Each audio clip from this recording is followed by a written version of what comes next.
जासूस पकड़ने की बात करके आप पूरी डिबेट को भटकाना चाहते हैं। मैं माफी के साथ बिल्कुल आपको नहीं। रोकूंगा सर। इस वक्त हमारे साथी आशिक मीर मौजूद हैं पहलगाम में ही, और वहां पर वो लोगों से बात कर रहे हैं। सीधे चलते हैं आशिक। स्विट्जरलैंड बोलते हैं। अच्छा, वहाँ के गेट पर हो गया है ये सब। आप मुझे बताइए जहाँ पर ये इंसिडेंट हुआ है वहाँ पर क्या सराउंडिंग में जंगल है, फॉरेस्ट है? जी हाँ, बॉर्डर साइड में वहाँ पे जंगल है। लेकिन जो जो ही वो गेट के अंदर गए तो वहाँ फायरिंग हुई। वहाँ पे रेस्टोरेंट लगे हुए हैं, वहाँ पे ही फायरिंग हुई है। तो लेकिन अंधाधुंध फायरिंग हुई है, पता नहीं चला कि कौन था क्या था। तो सिर्फ धुआं ही धुआं नज़र आया है। और हमने देखे जो इंजर्ड हुए वहाँ पे, और भागते भागते कुछ जख्मी भी हो गए हैं। तो उनको तुरंत अस्पताल लेके गए हैं, और कुछ टूरिस्टों को रेफ़र भी किया गया है जीएमसी। और वहाँ पे सब फौज फिर पहुँच गया वहाँ पे, और जीएमसी बाय एयर उनको चॉपर में श्रीनगर भेज दिया। फिलहाल जिस हिसाब से वहाँ पर अगर हम बात करें इस इंसिडेंट की, कितने टूरिस्ट वहाँ पर जाते हैं, और ख़ास तौर पर इस एरिया की बात करें, ये घने जंगलों वाला एरिया है जहाँ पर ये अटैक हुआ। आपने सुना कि कितने लोग थे जिन्होंने ये अटैक किया?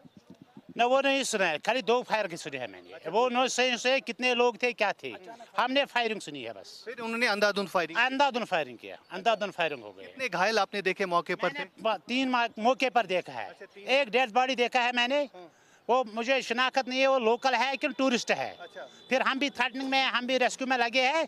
फिर बहुत लोग आए हैं, हेल्थ वाले हैं, पुलिस आए हैं, फिर उनको पहलगाम हॉस्पिटल शिफ्ट किया हमने। हमने सुना कि वहाँ पर पहले पूछा गया कि आप मुस्लिम है कि हिंदू है, उसके बाद गोली। ना वो मैंने नहीं सुना, क्यों हम नीचे थे, हमने वो नहीं सुना है। हम नीचे थे। देखिए ये आपको आई विटनेस, जहाँ पर ये इंसिडेंट हुआ है पहलगाम के इलाके में, वहाँ पर जो आई विटनेस यानी टूरिस्ट पुलिस जो होती है यहाँ पर डिप्लॉय थी, और इनसे हमने एक्सक्लूसिवली बात की, और इनके कहने के मुताबिक इन्होंने पहले कुछ फायरिंग की आवाज़ें सुनी, और जब लोग वहाँ पर जमा हुए उसके बाद समझ पा रहा हूँ, मैं समझ पा रहा हूँ आशिक। जो लोग आपको वहां पर मिल रहे हैं, आप उनसे बात कर रहे हैं, और अधिकतर ये बता रहे हैं कि किस जगह पर ये सारी की सारी वारदात हुई। गोलियों की फायरिंग की आवाज उन सब ने सुनी, और कहा बर्स्ट फायर थे सारे के सारे जिस तरीके से फायर हुआ। और एक ने तो ये तक कहा कि 3 घायल दिखे, और एक शायद उसे डेड बॉडी जैसा भी दिखा। यानी अगर इस बात को सच माना जाए तो एक बंदे की तो मौत पहले ही हो चुकी थी, जो हम यहाँ पर समझ पा रहे हैं। हमारे मेहमान हमारे साथ लगातार इस वक्त जुड़े हुए हैं।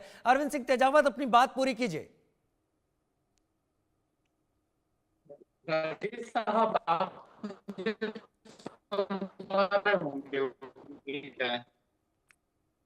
राजेश साहब, जी तो मैं यही कह रहा था कि दरअसल पॉलिसी लेवल पर पाकिस्तान में काफी गड़बड़ हुई है, जो वहां के हुक्मरानों को समझना चाहिए कि अगर वे अपनी नीतियां नहीं बदलेंगे तो ये दरअसल पूरे नहीं, इस जो भारत के खासकर साथ जो साउथ दुश्मनी, एशिया। भारत के साथ लड़ाई, या भारत के साथ तकरार को लेकर पाकिस्तान कितनी प्रोग्रेस की सोच रहा है कि जब भी भारत में कोई टेररिस्ट अटैक होता है, मैं पाकिस्तान की तरफ से कोई मजम्मत करता हुआ शख्स नहीं देखता हूं कि यह बहुत गलत हुआ है। जब पाकिस्तान में स्कूल पर हमला किया गया था तहरीक तालिबान की तरफ से, और बच्चे मरे थे, तो भारत में घरों में खाना नहीं बना था। लेकिन पाकिस्तान की तरफ से अभी तक मैं कोई ऐसी वॉइस नहीं सुनता हूं जो ये कहे कि ये निहायत ही गंदा काम हुआ है।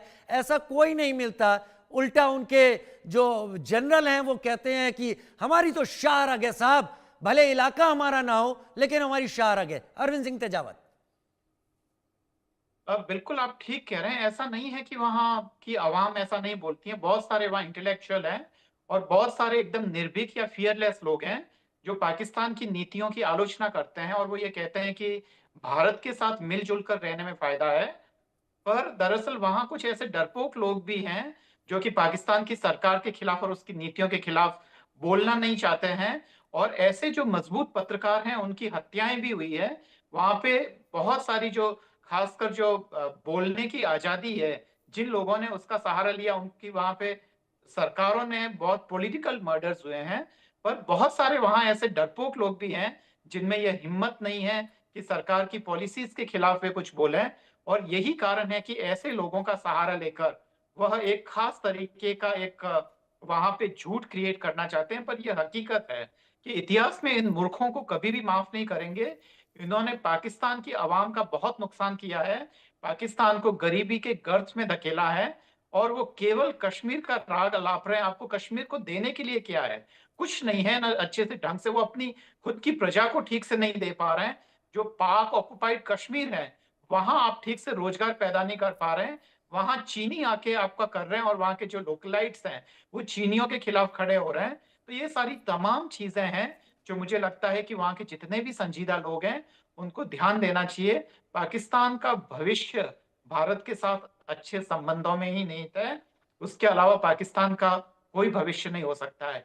वहां के केवल हुक्मरान, वहां के खासकर आर्मी के लोग जिनको ज्यादा से ज्यादा बजट अपने लिए चाहिए और डिफेंस के लिए चाहिए, तो उनके लिए ये नीतियां फायदेमंद हो सकती है। वहां के पत्रकार, वहां के बुद्धिजीवी, वहां के इंजीनियर्स, वहां के कामगार, वहां के डॉक्टर्स के लिए ये सारी नीतियां किसी भी हालत में राजीव साहब सही नहीं हो अरविंद सकती सिंह है। तेजावाल, आज पीएम मोदी की प्रिंस के साथ बैठक के दौरान ये इश्यू उठने वाला है, आपको लगता है उठेगा? पता नहीं, शायद ना उठे, क्योंकि मुझे लगता है कि जो पश्चिम एशिया है उसमें कोई भी देश पाकिस्तान के सपोर्ट में नहीं बोल रहा है, ना कश्मीर के मसले के बारे में कोई बोल रहा है। तो यह खाली हमारा मीडिया नहीं, वेस्टर्न मीडिया और विदेशी मीडिया ये कह रहा है कि खासकर कश्मीर के मुद्दे पर भारत ने पाकिस्तान को अप्रासंगिक कर दिया है, इररिलेवेंट बना दिया है। तो हो सकता है कि मोदी साहब उसका जिक्र ही ना करें, पर भारत के आंतरिक स्तर पर इस चीज को कितना गंभीरता से लिया गया है वो गृह मंत्री की यात्रा से ही पता चल रहा है। जो उच्च स्तरीय जिस तरीके से भारत सरकार की प्रतिक्रिया आ रही है, पर यह प्रतिक्रिया अभी काफी संयमित है। पर अगर इसका कहीं से कहीं जुड़ाव अगर पाकिस्तान से जुड़ता है तो भारत वैसे ही खफा है, बांग्लादेश और उसकी गुटबंदी से भी खफा है, और तमाम चीजें हैं जो मुझे लगता है कि पाकिस्तान के लिए